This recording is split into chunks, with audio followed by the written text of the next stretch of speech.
Hey Ramblers and Rebels! It's the Rambler Rebelling with Jason. I am actually doing a fuel pump delete on the Rambler Rebel for the I put in a electric fuel pump mounted in the near right off of the tank.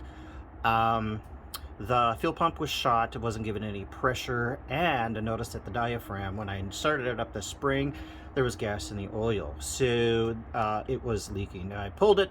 It is a dual action pump, so I don't drive the car in the rain, but if I am caught in the rain for any amount of time, whatever, I am overhauling the vacuum wiper pump, and I'm going to be plugging that into actually the carburetor back port, which would actually be for the power booster, but I do not have a power booster. I have the traditional standard dual action brakes that you just need a little leg muscle for. Right here I have the wiper motor out. The wiper motor is actually, sorry about that, I'm overhauling refreshing the vacuum wiper motor. I'm going to be doing that in a little video up under here. I'll show you what I'm going to be doing. Right back here I have this is where the vacuum line is actually going to go.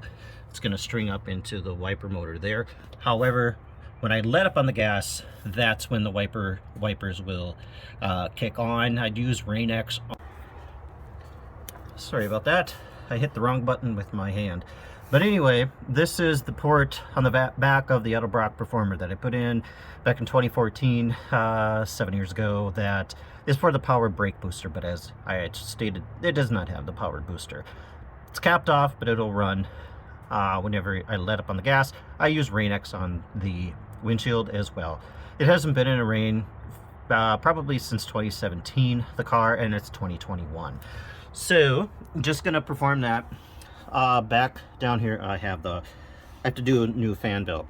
Anywho, I've got the fuel line right here, and I did replace the fuel steel lines as well, but this just goes right up to the carburetor, and it's got the filter inside of the Edelbrock.